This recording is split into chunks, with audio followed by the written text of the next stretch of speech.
હાલમાં અહીંયા લાયસન્સ બાબતે જ ઇન્સ્પેક્શન કરવા આવેલા છીએ.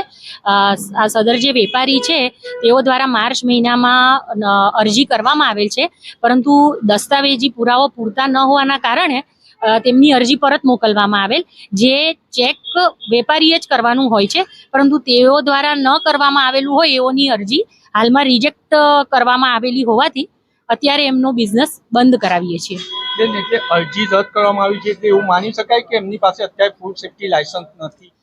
અત્યારે નથી. અત્યારે એમની પાસે ફૂડ સેફ્ટીનું લાયસન્સ નથી, એટલે એમનો ધંધો અત્યારે બંધ કરાવીએ છીએ.